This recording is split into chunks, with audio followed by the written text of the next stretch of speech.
Hola chicos, buenas tardes. Sí, bueno, ya hoy miércoles 10 de agosto, perdón, miércoles 3 de agosto. Uf, ya se me adelantó el calendario. Ya quiero estar de regreso. Bueno, por alguna situación no puedo estar con ustedes, pero aquí está nuestro profesor acompañándonos. Un gran colega, un gran amigo. Él está allí dispuesto a solucionar cualquier duda, cualquier pregunta, cualquier inquietud que ustedes tengan. El profe de compañía, pues que va a estar ahora con ustedes, tiene toda la experiencia en gráfica digital uno, así es de modo que pueden ampliar información con él. Yo estoy en un viaje laboral, estoy en la ciudad de Medellín, por eso no los puedo acompañar de manera presencial, por eso he decidido grabar este video para darles la información pertinente que deseo compartir con ustedes para la clase del día de hoy. Arrancamos ya con el tema uno de gráfica digital. Recuerden que estamos hablando de los conceptos básicos, que estamos empezando con este tema de la inducción en concebir el mundo desde la imagen. Entonces, vamos a hablar hoy sobre los elementos básicos de la imagen. Posteriormente, digamos que nos vamos a demorar aquí un poquito, este va a ser más de charla. La idea es que si tienen alguna pregunta, si quieren que amplíe alguna información, simplemente levantan la mano que el profe que está allí puede pausar el video y darle la palabra y solucionar cualquier inquietud que se presente. Y al final voy a explicar la mecánica de exposiciones. Las exposiciones que ustedes deberán realizar a partir de la próxima semana. Vamos a tener 2 semanas de exposiciones. Eh, no, perdón. No, no, no, no. Dentro de 15 días vamos a tener el primer grupo de exposiciones, semanas 4 y 5. Ya les voy a ir explicando por qué y lo vamos a ir viendo. De pronto hubo un error allí en las fechas, pero lo corregimos. No nos angustiemos por eso. Bueno, voy a compartir la presentación para que ustedes la vayan viendo. Entonces, como les decía, vamos a arrancar hablando de estos elementos básicos de la comunicación visual. Es decir, toda comunicación visual, absolutamente toda comunicación visual requiere de unos elementos básicos y esos elementos básicos van a estar presentes en todo lo visual. Entonces, vamos a ir viendo cada uno de ellos. Es importante que reconozcamos que los elementos visuales son diferentes a los materiales de un medio. Es decir, el yeso, la madera, el plástico, eso que tú ves alrededor, la pared, la mesa, el computador, esos son los materiales. Pero esos materiales como tal solamente son visibles o solamente son em, presentes, palpables, en la medida que tienen unos elementos visuales que te permiten a ti, valga la redundancia, verlos. Esos elementos visuales son los que hacen o son los que van a estar presentes en un medio para poder visibilizar. Si no hay medio, no hay cómo lo podamos visibilizar. Por ejemplo, el aire como tal no tiene medio, entonces no lo podemos ver. Entonces, lo sentimos, claro, evidentemente, lo usamos, pero no hay un medio por el cual lo podamos ver. Cuando ya lo envasamos y lo enfrascamos y le echamos algún componente, pues allí es donde lo podemos ver. Entonces, en lo que nos vamos a concentrar no es tanto en los materiales, sino en esos elementos visuales que son los esenciales. Tiene una lógica, tiene una secuencia. Chicos, estos 10 elementos visuales, punto, línea, contorno, dirección, tono, color, textura, dimensión, escala, movimiento, téngalos siempre en cuenta, téngalos siempre presente, apréndanselos de memoria, porque todo este semestre vamos a tener este tipo de conversación y siempre vamos a regresar sobre ellos. Y cuando pases a gráfica digital 2, la primera clase, chicos, ¿cuáles fueron los elementos visuales? Esa es la primera pregunta que todo profesor de gráfica 2 les va a hacer. Entonces, es muy importante que lo tengamos en cuenta. De hecho, mire, bueno, una cosita, paréntesis. Saben que siempre me gusta hacer los paréntesis. Yo siempre voy dándoles las preguntas del parcial. Entonces el que es pilo ya sacó su libreta y empezó a apuntar. Pregunta típica de parcial uno. ¿Cuáles son los 10 elementos visuales básicos de la comunicación visual? Punto. Línea, contorno, dirección, tono, color, textura, dimensión, escala y movimiento. Ya, ahí tienes la pregunta uno. Si la apuntaste y te la aprendiste, chévere. Si no, bueno, pues es tu oportunidad de pensar cómo quieres ganar el parcial. Eh, Chicos, muy importante entender que estamos hablando de imagen análoga. Estamos hablando en términos generales de la imagen. Cuando estés en gráfica digital 2, te vas a dar cuenta que estos elementos visuales ya no son 10, sino que son 12, porque en la imagen digital, además de estos 10, se necesita la, se me fue, la resolución y el formato. Aunque vamos a hablar de formatos gráficos más adelante, en la tercera, en la cuarta y quinta semana, realmente los formatos pertenecen a lo digital, es decir, pertenecen a la alfabetidad de la imagen digital. Aquí estamos hablando de alfabetidad de imagen análoga. Entonces estamos hablando de lo general, es decir, un arquitecto, un topógrafo, cualquier profesional que trabaje con la imagen, siempre va a estar consciente de estos 10 elementos. Un profesional como tú, que trabaja la imagen desde lo digital, además de estos 10 elementos, deberá tener en cuenta los otros dos. Y se van a dar cuenta que el color en la imagen análoga tiene 3 elementos constitutivos. En la imagen digital tiene 5. Es decir, el color tiene el matiz, la saturación y el brillo. En la imagen digital, además de estos tres de matiz, saturación y brillo, tiene modo y tiene profundidad. Pero eso lo vemos en gráfica digital 2. Acá lo contábamos, lo mencionamos, pero luego en gráfica digital 2 lo vamos a profundizar. El primer elemento, el más esencial, ¿de dónde, qué es lo importante para ver una imagen? Si estuviera de manera presencial, muy seguramente esta sería la pregunta y ustedes me dirían una cantidad de cosas. Lo más esencial para ver una imagen es la luz. Sin embargo, cuando las vemos aquí, el tono, que es la luz, miren que está como de quinto. 2, 4, sí, exactamente, está de quinto, está en la mitad. Sin embargo, toda imagen, si lo más simple, perdón, si lo más importante es la luz, pues lo más simple o lo esencial para que empiece a existir una imagen es el punto. Entonces, aunque los 10 elementos los explicamos por separado, van a ser necesarios en su conjunto para poder ver, para poder apreciar, para poder tener la información de lo visual. Entonces, lo más importante es la luz, pero lo más simple es el punto. Y los dos tienen igual de importancia.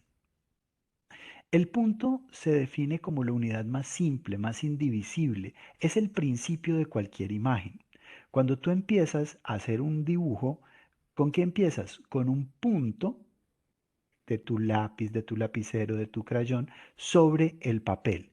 O si lo haces en lo digital, empiezas con un clic que vas a trazar una línea. Es decir, el punto es el inicio de todo, de toda la imagen. Ahora, bien, desde el punto de vista de la comunicación visual, el punto se vuelve una fuerza visual de atracción sobre el ojo.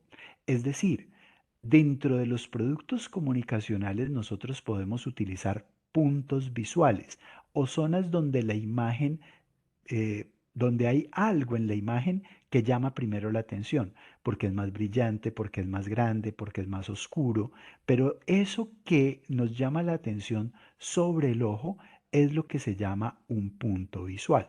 Ya me devuelvo sobre esta diapositiva. Miren, por ejemplo, en esta. ¿Qué es lo primero que ustedes ven?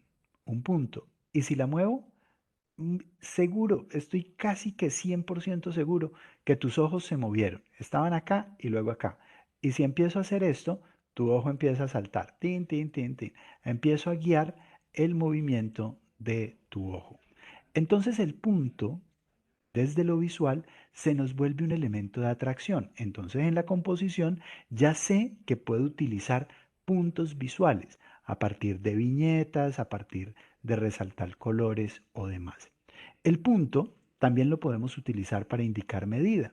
Miren aquí en este caso, en el cual vamos de acá hasta acá. Lo otro es, por favor, rápidamente, respóndanme, ¿qué ven aquí? Hágale, no les dé pena. ¿Qué ven aquí? ¿Ok? Algunos dijeron un círculo, ¿no? Allí no hay un círculo. Allí hay una serie de puntos.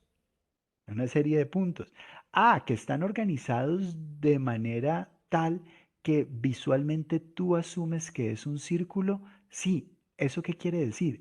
Que los puntos me pueden marcar formas por una cuestión muy sencilla y es lo que se llama la persistencia visual. Es decir, el ojo humano persiste visualmente e intenta conectar, porque los seres humanos queremos tener todo completo. Entonces, cuando vemos esto, el ojo y el cerebro humano asumen que allí hay un círculo, pero realmente no hay un círculo, ahí es una serie de puntos. Sin embargo, esa persistencia visual desde el punto de vista comunicacional, pues nos ha servido para que, por ejemplo, en los mapas marquemos recorridos y hagamos líneas punteadas que así se llaman, para uno ver como un recorrido, para sugerir un recorrido. Entonces miren la fuerza del punto, no es solamente eso tan sencillo que es donde empieza, sino que es algo que también me ayuda a indicar, por ejemplo, un recorrido o incluso llegar a elementos tan complejos como crear ilusiones de tono o color a través de técnicas como el puntillado. Miren, por ejemplo, estas imágenes. Igual que en el del círculo. ¿Qué ven aquí? Ya dijeron una cantidad de puntos seguidos. Ok, pero tu cerebro, ¿qué asume? Que muy seguramente ahí estás viendo un elefante. O mira, por ejemplo, esta imagen de acá. Esta imagen me está mostrando un paisaje, pero un paisaje precisamente a partir de qué? De puntos que en algunos lados están muy próximos, entonces crean una zona más oscura, en otros lados están muy apartados, crea una zona más clara y va generando formas a partir precisamente de esa ilusión del puntillismo o del puntillado. Entonces, pregunta de parcial, ¿cuál es el elemento básico, indivisible de la imagen? El punto. Después del punto y consecuencia lógica del punto, hay un elemento fundamental que es la línea. Es decir, si todo arranca con un punto, lo que sigue o la consecuencia es una línea. De hecho, miren algunas de las definiciones que hay aquí. La línea es una cadena de puntos tan próximos que no se pueden reconocer entre sí.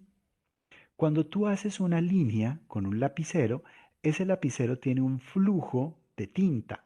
Y si lo hiciéramos ya cuando la tinta se está acabando, ustedes ven que la línea no queda seguida, sino que queda como entrecortada. Porque ese flujo de tinta lo que me va generando es una cantidad de puntos que están tan próximos, tan pegados que no se pueden diferenciar. Y me da esa sensación de la línea. De hecho, otra de la definición de la línea es que es un punto de movimiento o es la historia del movimiento de un punto. Pero a diferencia del punto, la línea no es estática, es decir, no se queda quieta, se mueve. Ahora, si decíamos que el punto nos ayuda a atraer la visión a un punto en específico, a una zona en particular, la línea es el elemento visual por excelencia del boceto. ¿Por qué? Porque a partir de la línea flexible, experimental, yo puedo crear un boceto. Por ejemplo, aquí qué hay, ¿qué imagen ven aquí? Entonces, muy seguramente ustedes me van a decir, ya los estoy escuchando. Una cantidad de líneas curvas, pero ¿qué asume tu cerebro? Muy seguramente que allí hay un colibrí. Mira que ese colibrí no tiene un ojo, no tiene las plumas, no tiene el color. las alas no están bien definidas, sin embargo, tu cerebro asume el boceto de un colibrí, al igual que esta imagen de aquí del medio, ¿cierto? Pareciera que fuera una persona, es decir, es un boceto. Entonces la línea es tan flexible, tan experimental, que nos permite tener bocetos. O puede ser más rigurosa y nos permite crear maquetas, cosas un poco más llenas de detalles y cercanas a la realidad. La línea, cuando yo la articulo y ya hago una secuencia de líneas, entonces la línea me va a marcar un contorno, me va a describir un contorno y la línea articula la complejidad del contorno. En términos visuales podemos reconocer tres contornos básicos, tres, solamente tres. A partir de la unión de esos contornos es que podemos lograr todas las imágenes que vemos, pero básicamente estamos basados en tres contornos básicos. Lo importante de entender estos contornos desde la comunicación, desde lo visual, es entender los caracteres y rasgos específicos de esos contornos, porque esos contornos van a tener un significado por asociación o adscripción arbitraria. Es decir, cuando tú estás pensando, recuerden lo que les decía en la primera clase, cuando tú estás pensando un producto para algún tipo de público, ese producto que estás pensando para ese tipo de público, pues el contenido puede cambiar, pero la gente antes de acercarse al contenido mira la forma. Entonces ese público, ¿qué quiere? Una cosa es pensar para un público infantil y otra cosa es pensar para un público adulto. Una cosa es pensar para un público, no sé, beligerante, una organización armada, pueden ser el ejército, la policía o incluso los grupos delincuenciales, y otra cosa es pensar para una organización, eh, no sé, como una fundación, organización que hace trabajo humanitario, y miren que cada uno va a leer desde diferentes aspectos. Entonces, por ejemplo, la forma donde yo contengo ese algo me va a permitir acercarme más a ese público o alejarme de ese público. Un niño generalmente quiere cosas que no le signifiquen peligro. Entonces, miren que los libros de los niños tienen las puntas redondeadas. No sé si ustedes se acuerdan, pero cuando iban al colegio les pedían tijeras de punta Roma, tijeras de punta redondeada, porque lo redondo tiene esa asociación hacia la protección. Entonces, cada uno de esos contornos, perdón, tiene rasgos diferentes, rasgos específicos. Y el contorno en lo visual lo podemos usar de múltiples maneras. Lo podemos utilizar en el contorno, es decir, en dónde voy a presentar mi producto comunicacional, o incluso en las formas que están dentro de ese producto comunicacional. Puede que por cuestiones comerciales yo tenga que hacer la revista cuadrada, pero si al interior coloco objetos más circulares o más triangulares, voy a dar una idea diferente. Entonces veamos cada una de esas ideas, porque además esto va a estar ligado y relacionado con el siguiente tema. El cuadrado está muy ligado a la torpeza, a la... Ok, perfecto. Ok, está ligado a la torpeza, pero ojo, la torpeza no es algo malo. La torpeza es algo que es simplemente demasiado recto, demasiado rudo, demasiado torpe, por decirlo de alguna manera. No es aquel que se está tropezando todo el tiempo, no. La torpeza tiene que ver con esa rigurosidad, con esa forma rústica, burda. Pero también lo cuadrado está asociado mentalmente a la honestidad y a la rectitud, al esmero. Por eso se dice ponga las cartas sobre la mesa, es decir, sobre lo plano. En lo plano no hay cómo esconder nada. Y lo cuadrado Es muy ligado a eso. Por eso las revistas, las hojas, las comunicaciones oficiales formales siempre son cuadradas o rectangulares, que el rectángulo es una desviación del cuadrado, ¿cierto? Entonces, cuando yo estoy utilizando o cuando yo quiero dar una información más digamos, formal, ¿cierto? Que esté cargada o que dé esa sensación de que el que se acerque se va a acercar a una información, ok, cierta, correcta. Entonces utilizo formas cuadradas. Utilizo tipos de letras que son muy cuadradas. Por ejemplo, noten el título de esta letra, recta, cuadrada completamente, ¿cierto? Porque eso está asociado a la honestidad, a la rectitud y sobre todo al esmero, porque lograr el cuadrado requiere una precisión. Por su lado, el triángulo está muy ligado a la acción, al conflicto, a la tensión, por esa misma forma del triángulo de estar continuamente en conflicto. Y eso no es malo. Si yo quiero llamar la atención sobre algo, por ejemplo, si quiero llamar a la compra, a la acción, en lugar de poner el título recto, cuadrado, si lo pongo inclinado, pues eso me va a generar una mayor tensión, una mayor atracción visual. El ser humano es, y ya lo vamos a ver en la siguiente diapositiva, es vertical y horizontal. Y cuando le ponen algo en diagonal, uno siempre trata de equilibrar. De hecho, si hay algo diagonal, uno lo empieza a mirar hacia un lado. Ya los veo a todos ustedes volteando la cabecita.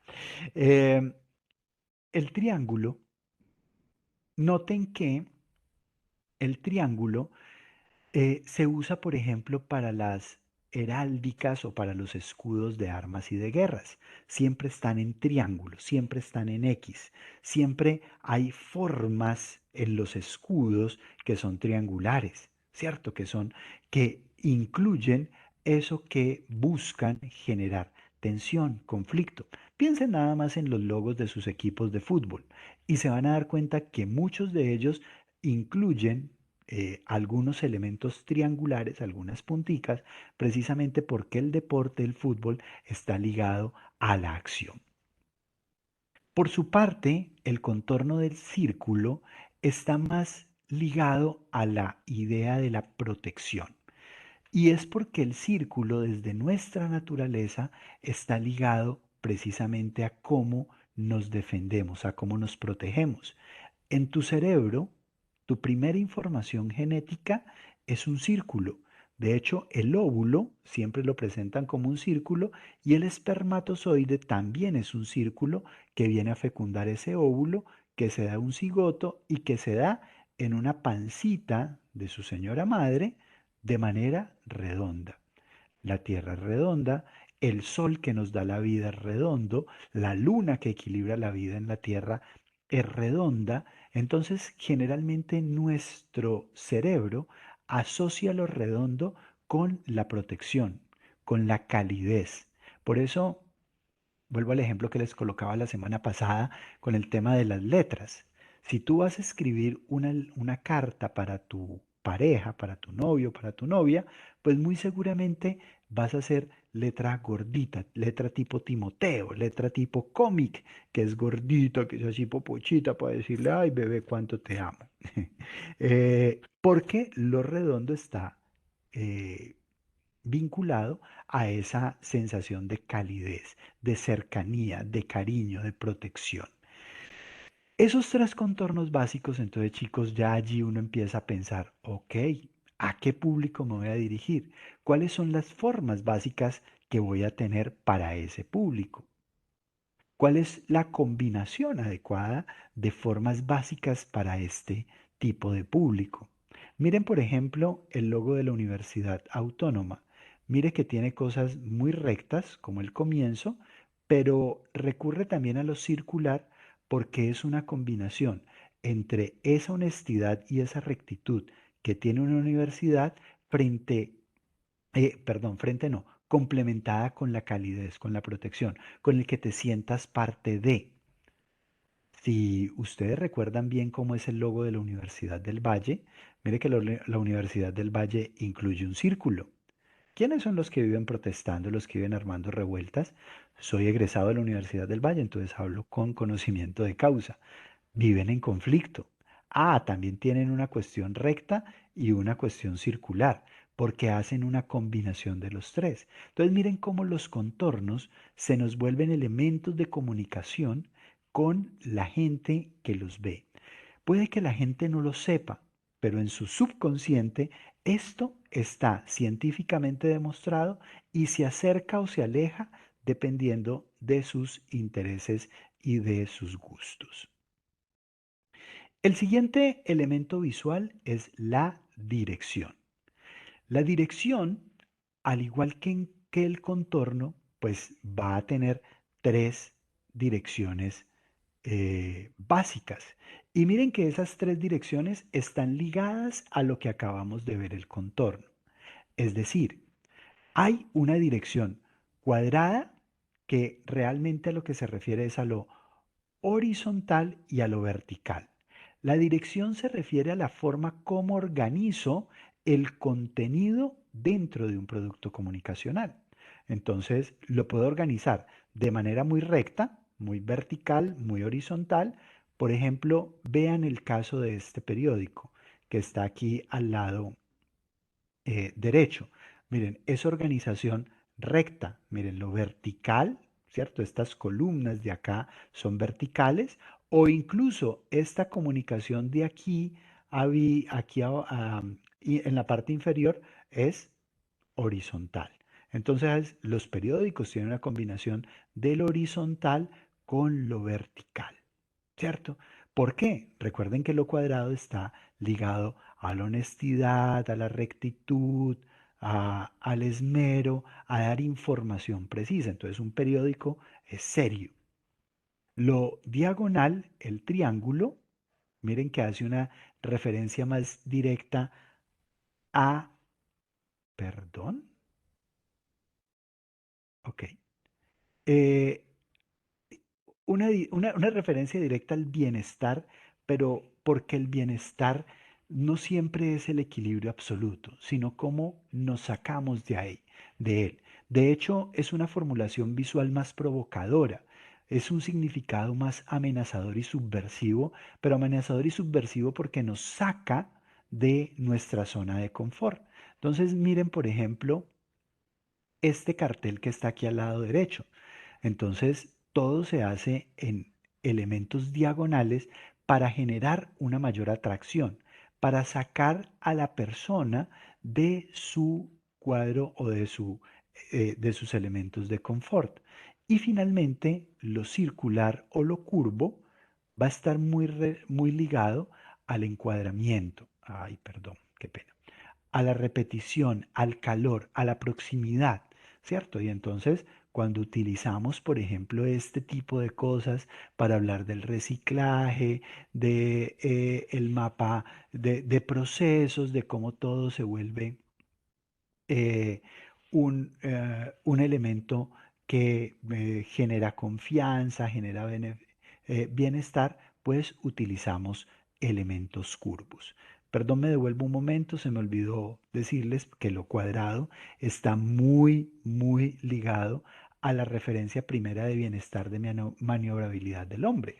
Piensen que los seres humanos siempre somos verticales y horizontales y mantenemos nuestro equilibrio desde esa horizontalidad y desde esa verticalidad. Y eso hace que cuando encontramos algo que es vertical y es horizontal, pues tenemos un mayor relacionamiento al iniciar, porque nos genera cierta confianza. Por eso, lo horizontal, lo vertical o lo cuadrado está ligado a la honestidad y a la rectitud, porque es muy de lo que yo soy, de mi equilibrio. Cuando veo lo horizontal, perdón, lo diagonal, pues ya ahí sí como que me inquieta porque no soy yo, porque pierdo el equilibrio. Y cuando veo lo curvo, pues voy muy enfocado hacia, mm, hacia precisamente generar esa confianza de calidez, de cercanía. La dirección, en últimas, en la intención compositiva, dirige un efecto y un significado final. Chicos, el contenido es muy importante, pero la intención compositiva le agrega un significado a eh, a ese contenido. Es decir, es tan importante el contenido como la forma. Y la dirección o estos elementos que estamos viendo acá están muy ligados a la forma. Es decir, pensémonos en cómo podemos aumentar lo que quiero decir con ese contenido. Miremos algunos ejemplos de dirección. Entonces, miren cómo, por ejemplo, cosas que están muy desde lo ah, horizontal y desde lo vertical se complementan con elementos diagonales y elementos curvos o elementos triangulares, como les decía, en el caso de los equipos de fútbol. ¿Cierto? Por ejemplo, este tipo de cosas que siendo muy horizontales buscan una diagonal para romper ese esquema. Si los labios estuvieran derecho, no generarían tanto, no llamarían tanto la atención como en este caso. O por ejemplo, el uso exagerado de diagonales para llamar más la atención en carteles publicitarios, en carteles que se vuelvan un complemento o en la intención compositiva de la distribución de los objetos. Entonces, por ejemplo, esto, cuando yo lo leo de manera vertical, me lleva a una lectura en diagonal, es decir, me lleva a saltar de un lado a otro, es decir, tiene una intención compositiva de desencadenar un deseo de acción o incluir elementos circulares para los productos, con los cuales quiero generar cercanía. Chicos, tenemos preguntas hasta aquí. Porfa, profe, pausa el video y si los estudiantes tienen alguna pregunta, pues me ayudas, porfa, a resolverla y continuamos en cuanto hayamos resuelto las dudas.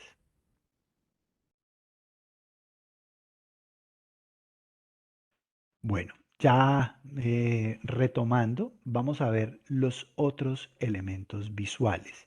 Entonces ya hasta allí llegamos con los cuatro primeros elementos visuales, los esenciales que nos permiten dar una forma. Pero vamos al elemento principal. Cuando arrancábamos con el punto, les hablaba que el punto era el elemento, el primer elemento, el elemento primario, el elemento mínimo. Pero el elemento esencial, el elemento principal de lo visual es el tono. Es decir, son las variaciones de luz. Son esa posibilidad por la cual podemos distinguir ópticamente y óptimamente la información visual del entorno. Sin el tono no podríamos ver. El tono básicamente se puede también definir como la iluminación, la luminosidad. Paréntesis. Este concepto puede cambiar en función de la traducción que tenga, desde dónde venga la traducción. Es decir, en algunos contextos, el tono se refiere a la luz, pero ustedes van a ver que en algunos programas informáticos van a encontrar que el tono también se le dice al color. Y entonces tenemos que tener la precaución de a qué se refiere el tono. En muchas traducciones, ese tono se traduce como iluminación, luminosidad o luz. En términos generales, aquí me estoy refiriendo a la variación de luz. Cierro paréntesis. Ahora sí, continuemos con el tono. Imagínate que cerramos toda entrada de luz. Estamos en un cuarto supremamente oscuro. ¿Qué ves? ¿Qué percibes? O sea, ¿ves algo? ¿Pero qué captan tus ojos? Ok, muy bien. Ven negro, ¿cierto? O sea, Pero hay objetos, hay cosas. Imagínense ustedes con todos los colores de sus camisas, de todos los colores que hay en el entorno, si no entra luz a este salón donde estamos. Si apagamos todas las luces, cerramos todas las ventanas, por muchos colores que hayan, pues no podemos verlos. Es por eso que decimos que el tono, la luz, nos permite distinguir la complicada información visual del entorno. De hecho, yo no sé si ustedes alguna vez han ido a, por ejemplo, a las Catedral de Sal de Zipaquirá, que es una cuestión bastante oscura, o han tenido que entrar a un cuarto oscuro de revelado, que hoy en día ya creo que no existen, pero cuando han tenido que entrar a una zona donde hay muy poquita luz, o llegaron tarde al cine y entran y todavía están las luces apagadas. Mm, Uno por más que se esfuerce, no alcanza a ver bien cuando hay muy poca luz. En la medida que haya más luz, pues podemos distinguir óptimamente la información visual del entorno. Vémoslo claro porque se superpone al oscuro, ¿cierto? Miren, por ejemplo, acá en esta gradación podemos ver cada uno de los elementos de los grises porque hay otro gris que está allí.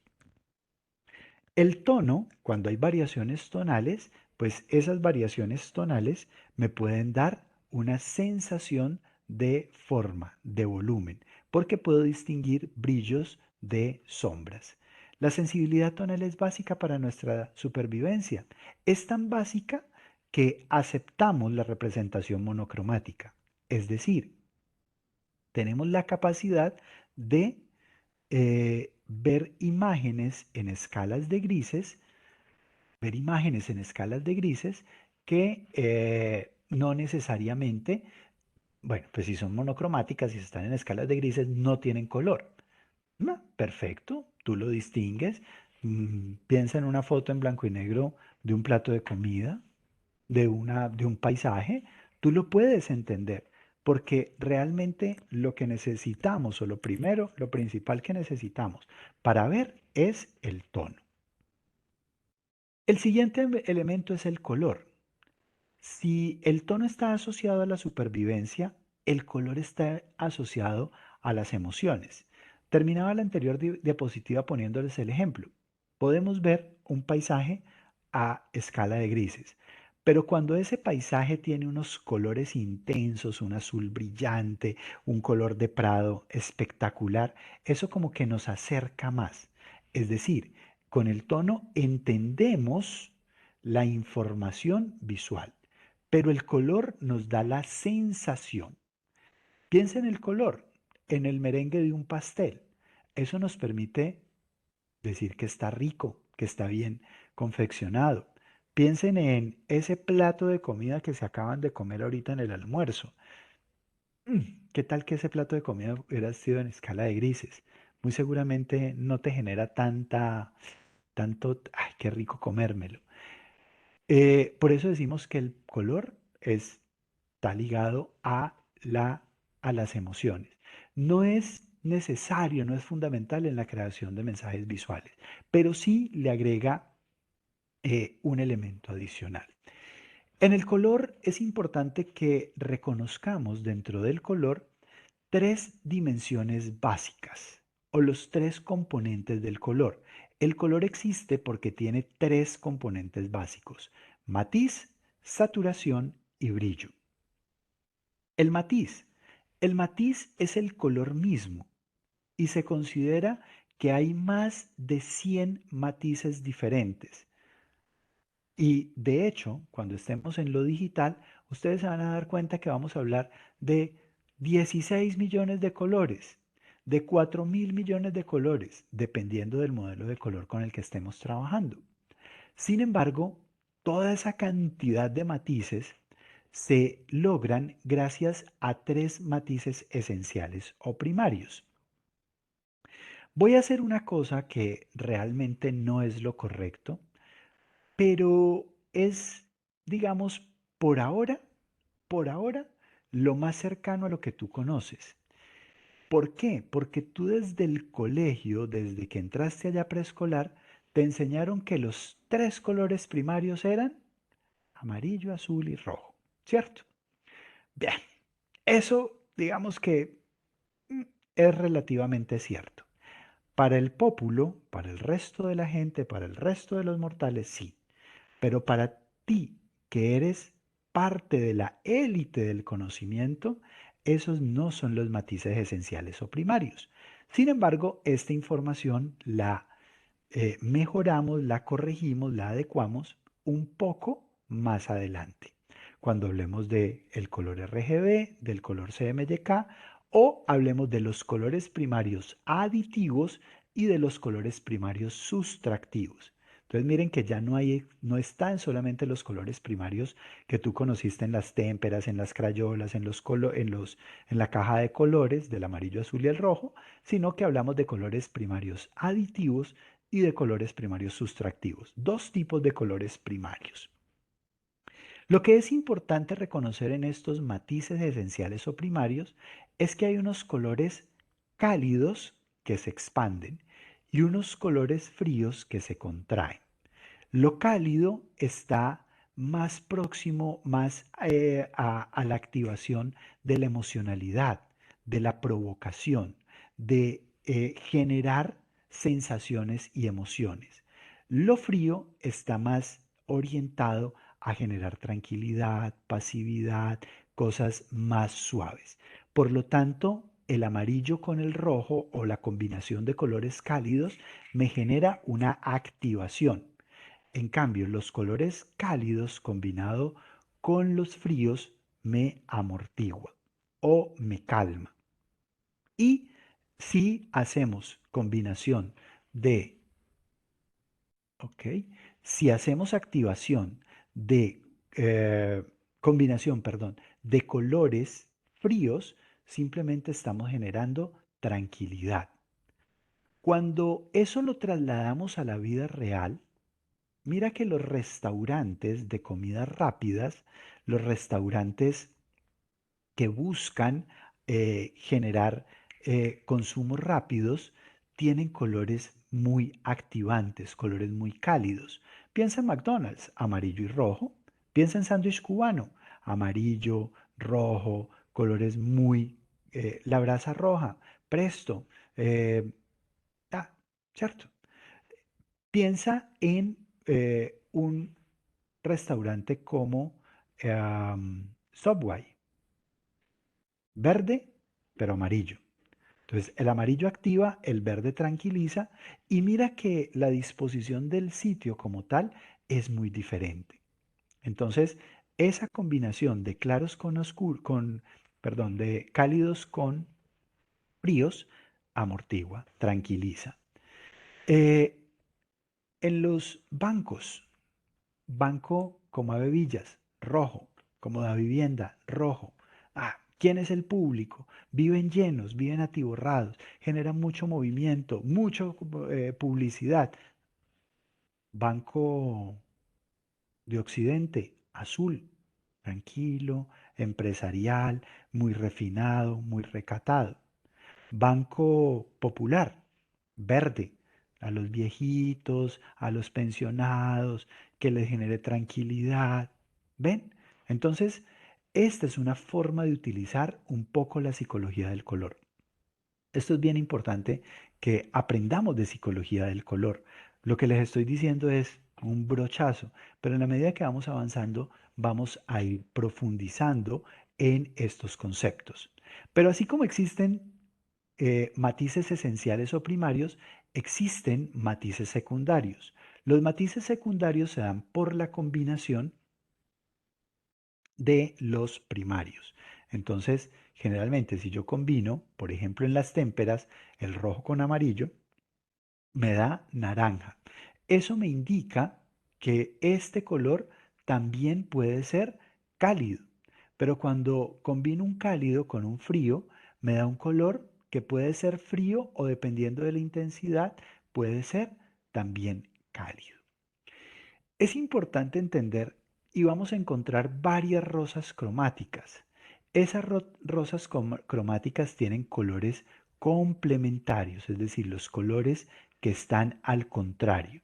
Los colores complementarios, la teoría de colores complementarios, lo que busca es generar en el espectador una cuestión que se llama la postimagen.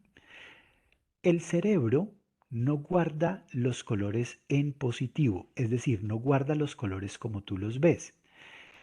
El cerebro guarda en negativo, es decir, guarda los colores contrarios. Eso dice la teoría de la postimagen.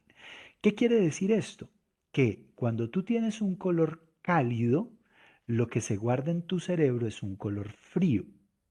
Entonces, un color, vuelvo al ejemplo, Avevillas o McDonald's, rojo, amarillo, que tiene estos elementos que son cálidos, cuando tú los ves, te genera una reacción consciente inmediata. Comamos rápido, vamos agitados, pero en tu cerebro se guardó la post-imagen. Entonces, al guardarse un azul o un color frío, un color que apacigua, que amortigua, en tu subconsciente, en esa parte que tú no te das cuenta, que te domina la vida, tú te empiezas a dar cuenta que esas marcas generan mayor fidelidad. Porque en tu cerebro está que esas marcas son confiables, porque te generan tranquilidad. Pero cuando estás allá, quieres comprar rápido. Igual, cuando ves un color que te genera tranquilidad, la reacción inmediata es listo, chévere, uff, pero en tu cerebro está que siempre debes activarte para ir a ese color. Los otros dos elementos, el brillo y la saturación. Miren que el brillo, de alguna manera, ya lo hablábamos cuando hablamos el tono, el color necesita luz, necesita brillo, porque si no tiene luz, pues simplemente no se puede ver. Entonces el brillo simplemente va de la luz a la oscuridad. Y la presencia o ausencia de color no afecta el tono. Es decir, el tono puede coexistir. Perdón, yo me salgo aquí un momento, ¿no? Vamos a salir aquí un momento para mostrarles algo aquí en el Illustrator sobre el brillo y la saturación. Bueno, mientras me va abriendo, quiero hablar de la saturación. La saturación es la pureza del color con respecto al gris. Imagínate esa camiseta de tu equipo amado recién comprada, pero ya fuiste 50 veces al estadio con esa misma camiseta, obviamente la has estado lavando, muy seguramente va perdiendo el color, va perdiendo la saturación. Entonces la saturación es la pureza del color, si es más puro o si se va degradando. La saturación, el perder saturación nos lleva a una tonalidad gris. En el brillo, si yo pierdo iluminación, voy hacia lo negro.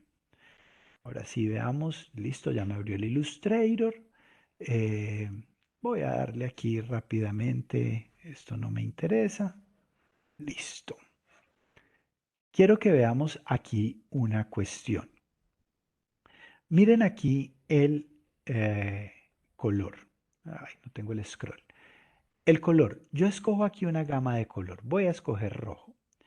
Miren cómo Este, este color, aquí quiero que se fijen en estos tres valores, hue, saturation and brightness. Eh, Color, no le vamos a poner mucha atención al color, vamos a ver la saturación y vamos a ver el brillo o la luminosidad.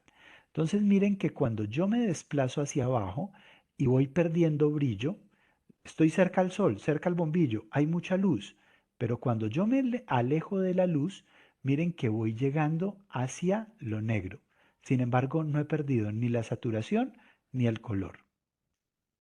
Por el contrario, si yo estoy acá, muy cerca de la luz, pero esa camiseta la empecé a lavar, miren cómo va perdiendo la saturación y cómo el color se va volviendo desde un color rojo muy puro, va perdiendo el rosa hasta llegar a un gris muy cercano al blanco. Saturación y brillo aplicados dentro del concepto del color en gráfica digital desde la parte práctica. Bueno, si hay preguntas, porfa, levanten la mano, el profe pausa el video, les puede aclarar, puede complementar esta parte. Vamos al séptimo elemento, que es el único elemento que por su naturaleza no es visual, es táctil. La textura, la textura es un elemento táctil, pero por esa represión que hemos tenido a lo largo de la historia, se nos volvió visual. Yo no sé si a ustedes les pasa o les pasó cuando eran más niños, cuando iban a la casa de la tía, esa tía que tenía unas porcelanas hermosas, y uno las iba a tocar, y ahí mismo la mamá le decía, ver y no tocar se llama. Exacto, los que respondieron los regañaron. Ver y no tocar se llama respetar. Entonces, como no podíamos tocar, como no pudimos tocar en la infancia, nos tocó aprender a detectar la textura desde lo visual. Ya voy a regresar a esta diapositiva. Quiero que me digan qué textura tiene esta imagen. Ujú. Muy seguramente dijeron áspera, rugosa. Bien. ¿Qué textura tiene esta imagen? Ok, más rugosa, más áspera que la anterior. Y esta, lisa. Ok, al igual que esta. Muy bien. ¿Por qué entendemos estas texturas si no las estamos tocando? Porque simplemente esa experiencia sensitiva, enriquecedora del no tocar, de la represión de lo táctil, provocó que nuestra experiencia textural se vuelva más óptica. Es decir, empezamos a tener una falsificación de la textura y el significado se basa en lo que vemos, no en lo que tocamos. Y la textura se vuelve un aliado de la imagen porque le da un soporte a esa imagen. Muy bien. Siguiente elemento, la escala, que tiene que ver con el tamaño. Es decir, ¿para ti la Universidad Autónoma es grande o es pequeña? Ok. Me imagino que algunos dijeron grande y otros dijeron por ahí, depende. Exactamente. No caigamos en esa trampa, porque la escala simplemente depende, el tamaño depende de la comparación con lo que lo hagamos. Los que le dijeron que era grande es porque muy seguramente lo están comparando cuando no tengo un elemento de comparación, el elemento de comparación soy yo. ¿Una cucaracha es grande o es pequeña? Pues para mí es pequeña, pero si la pongo al lado de una hormiga, es gigante. Entonces, la escala son esa capacidad que tienen los elementos para modificarse y definirse, porque no puede existir lo grande sin lo pequeño. Una hormiga, es pequeña, pero si la pongo al lado de este elefante, pues esa hormiga es grande. Porque, pues, si fuéramos en el plano de la realidad, esa hormiga tendría que ser diminuta al lado de un elefante tan grande. Sin embargo, esta hormiga parece que es casi eh, un tercio del tamaño de ese elefante. Entonces, miren que lo grande o lo pequeño va a depender de esa comparación visual que hacemos. Entonces, decíamos que la hormiga era grande porque ese elefante, pues no se veía tan grande. Pero cuando introducimos otro elemento, ya aparece lo mediano. Entonces miren que ya aparece lo pequeño, lo mediano y lo grande. Es decir, la escala se modifica con la introducción de otro elemento. Una cosa muy importante en la escala es que lo que vemos es cierto en el contexto y falso en la escala y falso en la medición. Entonces, por ejemplo, el cuadrado interno, ¿es grande o es pequeño? Muy seguramente tu elemento de comparación es el cuadrado externo. Pues es grande porque ese cuadrado externo, pues casi que quedó lleno. Este cuadrado, A es pequeño porque el cuadrado externo es mucho más grande. Sin embargo, este cuadrado interno y este cuadrado externo miden exactamente lo mismo. Lo que pasa es que el contexto hace que se vean diferentes. ¿Ok? La escala, como les decía, se establece con la medida del hombre mismo. Es decir, yo asumo lo pequeño o lo grande en relación conmigo, pero cuando tengo un elemento de comparación, entonces es eso con este elemento de comparación. La escala, esto más a información y sería chévere que lo consultaran. La fórmula más famosa es la sección áurea de los griegos.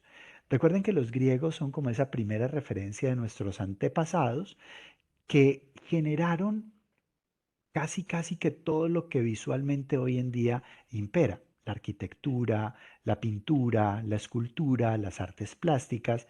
Entonces los griegos en la arquitectura definieron para que todo fuera perfecto, recuerden que los griegos buscaban la perfección, una fórmula que se llamó la sección áurea. Esa sección áurea buscaba que los griegos modificaran cada una de las partes del, que se pudieran definir cada una de las partes de un objeto o de un contenido. Eh, Busquen información sobre la sección áurea y se van a dar cuenta de cosas maravillosas. ¿Ok? Para ir finalizando los últimos dos, tres elementos.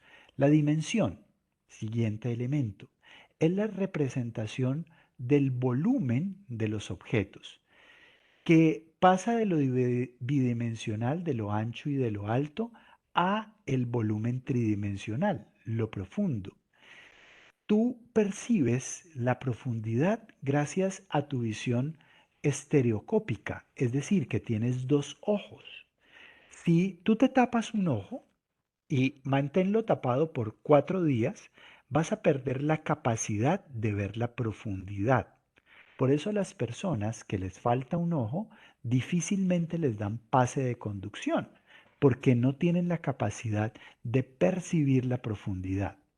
Ahora lo puedes hacer y no te va a ser para nada difícil porque todavía tu cerebro tiene claro qué tan lejos o qué tan cerca está algo.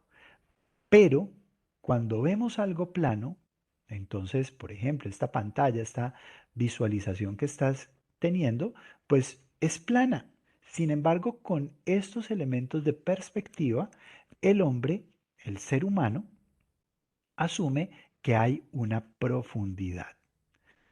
Finalmente, el movimiento es una de las fuerzas visuales predominantes de la experiencia humana. Vuelvo a la persistencia de la visión, al elemento del punto. Un video, por ejemplo, no son una imagen en movimiento, es una cantidad de fotografías tan cercanas que pareciera que se movieran. El video lo que hace es tomar una ráfaga de fotos que parece que se muevan.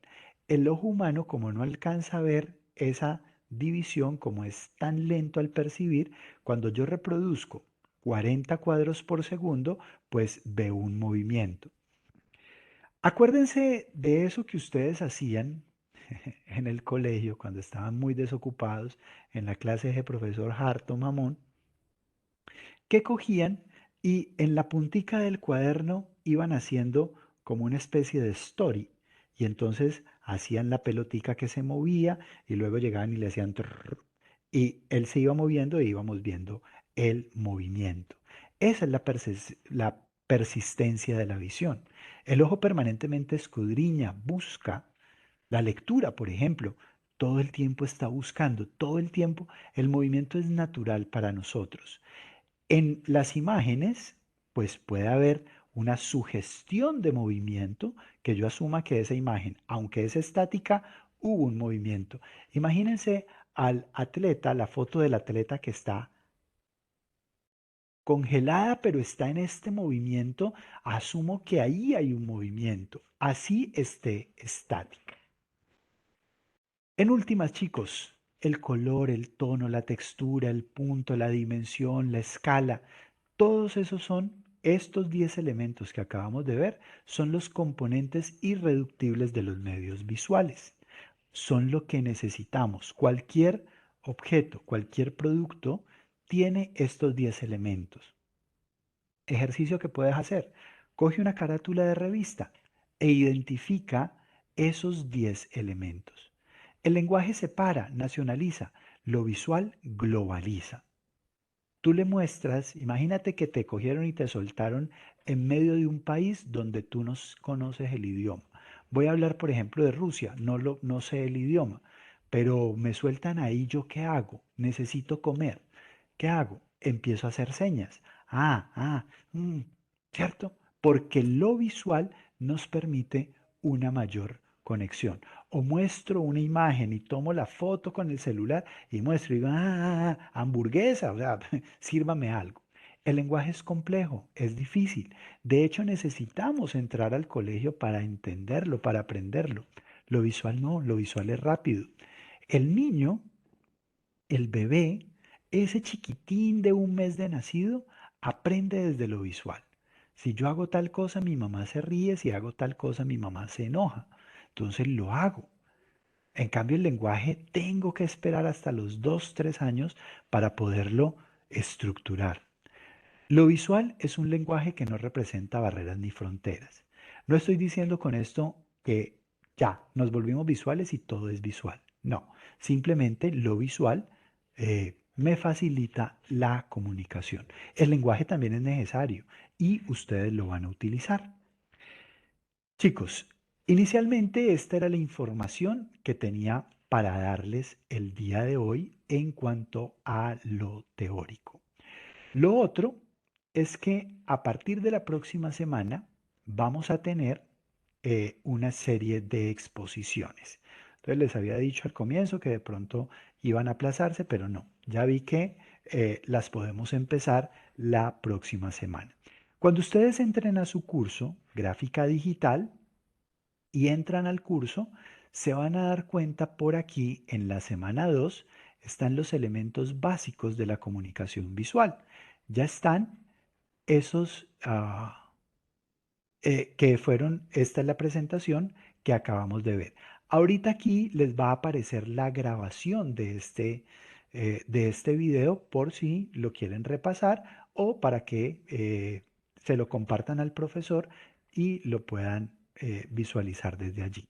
En la semana 3 y 4, entonces está la exposición de formatos gráficos digitales. Cada uno de ustedes tiene un tema. Aquí está la distribución de temas. Eh, de acuerdo con esa distribución, la idea es que cada estudiante exponga su tema siguiendo los siguientes lineamientos. Aquí está un link general. Este es un link de una Wikipedia donde van a encontrar los formatos, links a los formatos que quiero que expongan. Ay, perdón, aquí. Listo. La exposición debe durar máximo 5 minutos. Chicos, más de 5 minutos no. Eso es demasiado. Debe mencionar historia del formato, programa que le correspondió, su función y su aplicabilidad. Se van a dar cuenta que hay algunos formatos que ya no existen, que ya desaparecieron, que ya entraron en desuso. Sin embargo, pues deben mencionarlos y hablar de esos formatos. Eh, no se preocupen, chicos, realmente no se estresen por si la exposición va a salir bien o mal. Yo voy a estar allí para ayudarlos, para apoyarlos. Tranquilos, prepárenla. Par de diapositivas, sencillo. Tan, y sal y haz tu exposición, que la vamos a sacar del estadio. La distribución de las exposiciones ustedes la van a tener, la tienen ya aquí en este documento, sin embargo se las muestro. El 10 de agosto, es decir, dentro de 8 días, hoy es 3 de agosto, dentro de 8 días, van a exponer eh, Janine Lorena Castro, José Alejandro de la Cruz, Sofía García, Juan Fernando Henao, Luisa Hom, Estefanía Insuasti, Annie Michelle Ipus, Julián Andrés Manrique, Joel Morales, Samuel Alejandro Oidor. Estos van a ser los temas de exposición de cada uno. Entonces, cada uno puede acceder, aquí están hipervinculados, accedan y vayan viendo y preparen una información, máximo 3 a 5 minutos. El 17 de agosto, es decir, dentro de 15 días, expone el resto del grupo. Juan José Ortiz, María Camila Robledo, María Valentina Rodríguez, Catalina Rodríguez, Juan David Salazar, Jimena Suárez, Valentina Toro, María Alejandra Triana, María Angélica Trujillo y Andrea Valentina Vargas, que exponen sobre estos programas o formatos gráficos digitales. Eso es lo que vamos a hacer la próxima semana. La próxima semana ya estaré de manera presencial con ustedes. En la clase del viernes, por favor, traigan audífonos, porque igual les voy a poner un video para que ustedes desarrollen el ejercicio en clase. Entonces, ténganlo en cuenta para que no vayan a generar ruido ambiental. Chicos, muchas gracias, profe. Eternamente agradecido contigo por tu acompañamiento. Chicos, espero que les haya servido esta información, la cual retomaremos el próximo miércoles cuando yo regrese. Que Dios los bendiga, que estén muy bien. Nos vemos la próxima semana. Chao, chao.